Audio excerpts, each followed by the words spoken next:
ভারতের 4 দফায় দেশের 70%-এরও বেশি আসনে ভোট হয়ে যাওয়ার পর বিজেপি নেতাদের গলায় নির্বাচন পূর্ব আত্মবিশ্বাসের সেই সুর আর শোনা যাচ্ছে না। অন্যদিকে রাহুল গান্ধী, অরবিন্দ কেজরিওয়াল বা মমতা ব্যানার্জির মতো বিরোধী নেতা নেত্রীরা রোজই তাদের আক্রমণের সুর চড়ায়। নির্বাচনে নরেন্দ্র মোদীর অবস্থা যে কতটা দিশাহারা সেটি বলার অপেক্ষা। আসসালামু আলাইকুম ওয়া রাহমাতুল্লাহি ওয়া বারাকাতুহু। দর্শক মণ্ডলী, আপনাদের মাঝে চলে এলাম নতুন একটি আপডেট নিউজ নিয়ে। দর্শক মণ্ডলী, ভারতে চলছে জাতীয় নির্বাচন। আসলে এই নির্বাচনে নরেন্দ্র মোদীর অবস্থান কেমন? নরেন্দ্র মোদীর অবস্থান আসলে খুবই খারাপ। নরেন্দ্র মোদী পশ্চিমবঙ্গে তার অবস্থান খুবই খারাপ। দর্শক মণ্ডলী, আমরা সম্পূর্ণ ভিডিওটুকু আপনাদের দেখাবো। আপনারা সম্পূর্ণ ভিডিওটুকু দেখলে পুরোপুরি বিষয়টুকু ভালোভাবে বুঝতে পারবেন যে বর্তমানে নরেন্দ্র মোদী আসলে তিনি কি নির্বাচিত হতে যাচ্ছেন নাকি পরাজয় হতে যাচ্ছে। দর্শক মণ্ডলী, আমরা বেশি কথা বলবো না, আমরা মূল ভিডিও চলে যাব। তাহলে চলেন নরেন্দ্র মোদীর অবস্থান কেমন আমরা সেই বিষয়টুকু ভালোভাবে দেখে আসি। তার আগে আপনাদের ছোট্ট একটি অনুরোধ করতে চাই, আপনারা যারা এখনো পর্যন্ত আমাদের চ্যানেলটি সাবস্ক্রাইব করেননি, যারা আমাদের চ্যানেলে নতুন তারা অবশ্যই আমাদের চ্যানেলটি সাবস্ক্রাইব করবেন এবং লাইক করবেন ও কমেন্টস করবেন এবং আপনারা সব সময় আমাদের পাশে থাকবেন। তাহলে চলেন আমরা সম্পূর্ণ ভিডিওটুকু ধৈর্য সহকারে দেখে আসি। ভারতের লোকসভা নির্বাচনে বিশেষ গুরুত্ব পেয়ে আসছে উত্তরপ্রদেশে সংখ্যালঘু অধ্যুষিত জেলা আজমগড়। বৃহস্পতিবার ভোটের প্রচারে আজমগড়ে যান প্রধানমন্ত্রী নরেন্দ্র মোদী। অংশ নেন নির্বাচনী জনসভায়। সমাজবাদী পার্টি এবং কংগ্রেসের মতো দলগুলো সিএএ ইস্যুতে মিথ্যাচার করছে দাবি করে তিনি বলেন, যে কোনো মূল্যে সিএএ হবে। मोदी की गारंटी का मतलब क्या होता है? सीएए कानून है। कांग्रेस की सरकारों ने भी और उनके साथियों ने भी इन पर जुल्म करने में कोई कमी नहीं रखी। একই দিন পশ্চিমবঙ্গের তমলুকে জনসভা করেন পশ্চিমবঙ্গের মুখ্যমন্ত্রী মমতা বন্দ্যোপাধ্যায়। এ সময় প্রধানমন্ত্রীকে গ্যারান্টি বাবু কটাক্ষ করে মমতা বলেন, মোদির গ্যারান্টি 420। তার মানে গ্যারান্টি বাবু 420 গ্যারান্টি গ্যাস বেলুনের থেকেও বড় gas balloon. No guarantee. Mamata বলেন, কংগ্রেস নেতৃত্বাধীন ইন্ডিয়া জোট সরকার গঠন করলে তাতে সরাসরি যোগ না দিয়ে বাহির থেকে সমর্থন দেবে তৃণমূল। বুধবার চুচুড়ার জনসভা থেকে এমন ইঙ্গিত দেন তিনি। এ বক্তব্যকে পাত্তা না দিয়ে মমতাকে বিশ্বাস না করতে আহ্বান জানান কংগ্রেস নেতা অধীর চৌধুরী।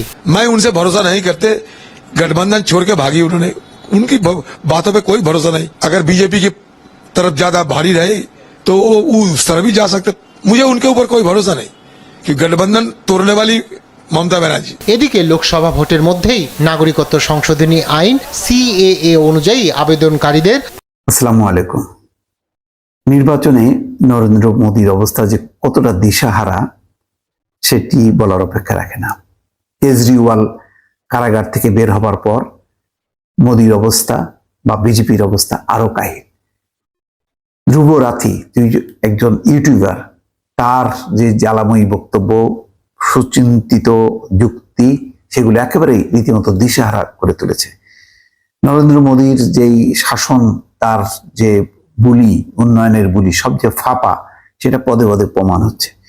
কেজরিওয়ালকে মোকাবেলা করতে যেই একেবারে দিশেহারা, সেই খবর নয়াদিল্লি থেকে জানিয়েছে প্রথম আলোকে যে কেজরিওয়ালকে নিয়ে দিশেহারা বিজেপি, ইডির আর্জিও খারিজ।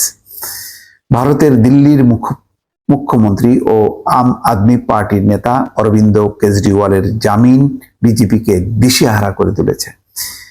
এতটাই যে কেন্দ্রীয় স্বরাষ্ট্রমন্ত্রী অমিত শাহ সুপ্রিম কোর্টে সমালোচনা করে বলেছেন, দিল্লির মুখ্যমন্ত্রীর জামিন স্বাভাবিক ও রুটিন মাফিক নয়, ব্যতিক্রমী ওই সিদ্ধান্ত বিশেষ সুবিধা। তার মানে বিজেপি মনে করেছিল যে পুরো নির্বাচনের সময় সে কারাগারেই থাকবে, এবং এই কারণেই নির্বাচনের আগে এমন একটা ঘটনা ঘটানো হলো যাতে কেজরিওয়াল কারাগার থেকে বের হতে না পারেন। কি অবস্থা! মানে যখন নাকি কোনো সরকার দুর্বল অবস্থার মধ্যে থাকে, যখন তার জনপ্রিয়তা ভাটার দিকে থাকে, তখন ক্ষমতায় টিকে থাকার জন্য নানা কৌশল করে, নানা ফাঁদ পাতে।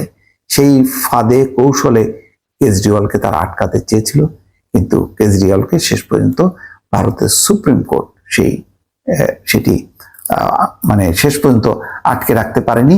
তাকে নিয়ম মাফিক তাকে জামিন দিয়েছে। সেই জামিনের বিরোধিতা করছে বিজেপি। শুধু তাই নয়, কেজরিওয়ালের জামিন খারিজ করে তাকে আবার জেলে ঢোকানোর জন্য এনফোর্সমেন্ট ডিরেক্টর ইডি আজ বৃহস্পতিবার সুপ্রিম কোর্টে আবেদন জানায়। ইডি হল একদম সরকারি প্রতিষ্ঠান, যেটা বিজেপির মোটামুটি এখন মদতেই চলছে। আচ্ছা, সেই আবেদন খারিজ করে দিয়ে সর্বোচ্চ আদালত জানিয়ে দেন এই বিষয়ে তারা যে রায় দিয়েছেন তা অনেক ভেবে চিন্তে দেওয়া, আইনের চোখে যা যুক্তিযুক্ত তাই করেছেন। কেজরিওয়ালকে 2রা জুন কারাগারে ফিরতে হবে। সুপ্রিম কোর্ট এই কথাও বলেন, ওই রায় মোটেও ব্যতিক্রমী নয়।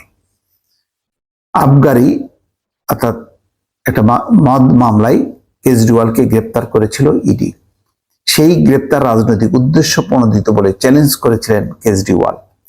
তার দাবি, নির্বাচনী প্রচারে তিনি যাতে অংশ নিতে না পারেন সেজন্য কোনো প্রমাণ ছাড়াই ইডি তাকে গ্রেপ্তার করেছে। নিম্ন আদালত ও হাইকোর্টে আবেদন খারিজ হয়ে গেলেও সুপ্রিম কোর্ট কেজরিওয়ালের বক্তব্য মেনে নেন এবং তাকে শর্তাধীনে জামিন দেন। সেই দিন থেকে কেজরিওয়াল নিরন্তর প্রচার করে চলেছেন, বিজেপির রাজনীতিকে তীব্র ভাষায় আক্রমণ করে চলেছেন। তার জনসভা ও রোড শোতে বিপুল জনসমাগম হচ্ছে। কেজরিওয়ালের দল বিজেপি বিরোধী ইন্ডিয়া জোটের শরিক। দিল্লি, হরিয়ানা ও চণ্ডীগড়ে কংগ্রেসের সঙ্গে আসন সমঝোতা করে নির্বাচনে লড়ছে দুই দল। তার মুক্তি অভূতপূর্ব সাড়াও ফেলেছে। রাজধানীর 7টি আসনে আপ অর্থাৎ আম আদমি পার্টি ও কংগ্রেস একযোগে প্রচার চালাচ্ছে। তেমনি এক প্রচারে কেজরিওয়াল জনতার উদ্দেশ্যে বলেন, মানুষ যদি তাদের পক্ষে ভোট দেন তাহলে তাকে আর কারাগারে যেতে হবে না। তিনি বলেছেন, মানুষের সেই ক্ষমতা আছে। ওই ভাষণের বিরুদ্ধেই সুপ্রিম কোর্টে যায় ইডি। ইডির পক্ষে সওয়াল করেন সলিসিটর জেনারেল তুষার মেহতা। তিনি বলেন, কেজরিওয়াল বলেছেন মানুষ ভোট দিলে তাকে আর কারাগারে যেতে হবে না। এই আবেদন জানিয়ে তিনি অবশ্যই নির্বাচনী বিধি ভঙ্গ করেছেন। সুপ্রিম কোর্ট যে শর্তে তাকে জামিন দিয়েছেন তা লঙ্ঘন হয়েছে। বস্তুত ওই বক্তব্য দেশের বিচার ব্যবস্থার প্রতি চপেটাঘাত। তার আর্জি ছিল অবিলম্বে জামিন বাতিল করে কেজরিওয়ালকে কারাগারে পাঠানো হোক। সলিসিটর জেনারেল আর্জির বিরুদ্ধে আইনজীবী অভিষেক বনু সিংভি বলেন, কেজরিওয়ালের বিরুদ্ধে বিজেপির শীর্ষ নেতারাও নানা মন্তব্য করে চলেছেন। বিচারপতি সঞ্জীব খান্না ও বিচারপতি দীপঙ্কর দত্ত ডিভিশন বেঞ্চ ইডির আবেদন সরাসরি খারিজ করে দেন।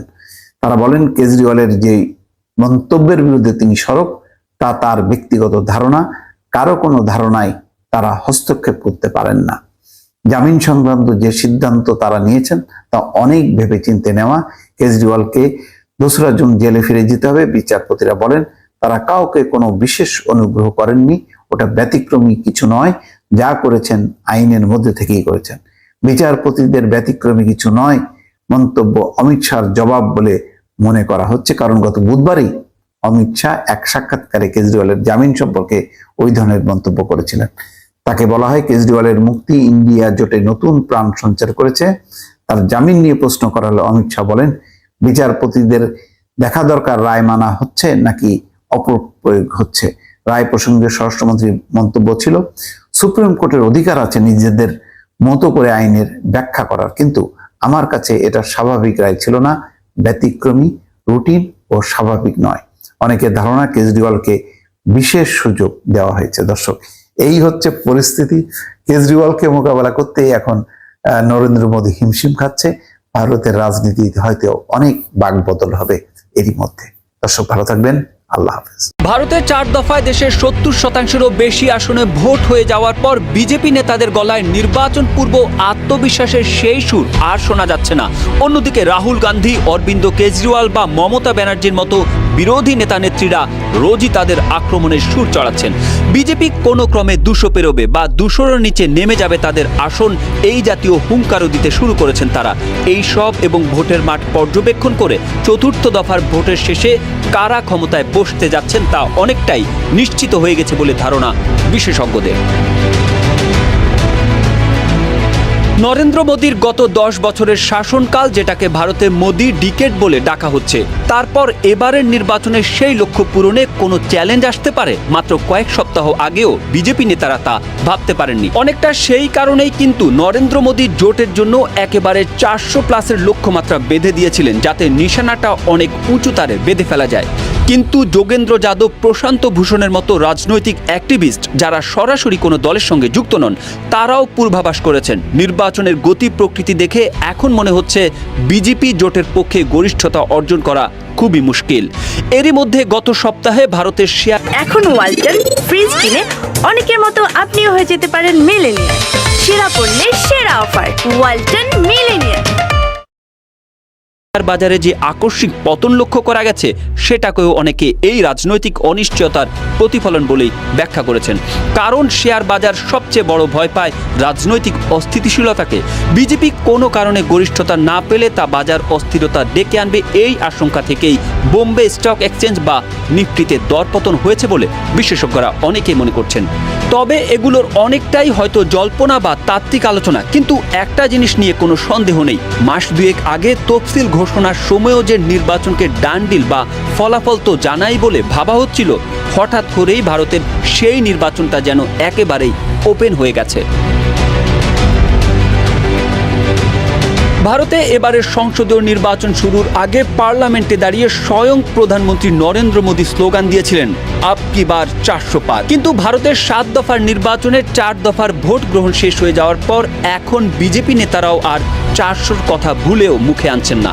অন্যদিকে বিরোধী ইন্ডিয়া জোট প্রকাশ্যে বলতে শুরু করেছেন, দেখবেন বিজেপির আসন সংখ্যা 200-র নিচে নেমে আসবে। যদিও ভারতের প্রধানমন্ত্রী নরেন্দ্র মোদী বলেছেন কংগ্রেস নেতা রাহুল গান্ধীর বয়সের চেয়েও কংগ্রেস এবারের লোকসভা নির্বাচনে কম আসন পাবে। আর মমতা ব্যানার্জি বলেন এবারের নির্বাচনে ইন্ডিয়া জোট পাবে 315 এবং বিজেপি পাবে 115টি আসন। ভারতের প্রায় সব রাজনৈতিক পর্যবেক্ষক ও বিশ্লেষকরাও মোটামুটি একমত যে প্রধানমন্ত্রী মোদীর নেতৃত্বে বিজেপি জোট এখনও অবশ্যই এগিয়ে, কিন্তু 400 তো দূরস্থান, গত নির্বাচনে এককভাবে বিজেপি যে 303টি আসন জিতেছিল সেই পুরনো রেকর্ড ধরে রাখাও তাদের পক্ষে খুবই কঠিন।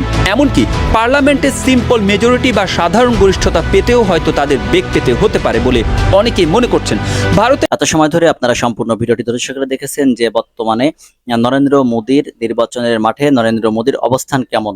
দর্শক মণ্ডলী, আপনারা ভিডিওটি দেখে সম্পূর্ণ বিষয়টুকু ভালোভাবে বুঝতে পেরেছেন। দর্শক মণ্ডলী, তাহলে আজকের মতো ভিডিও এখানে শেষ করছি। সকলে ভালো থাকবেন, সুস্থ থাকবেন। আল্লাহ হাফেজ।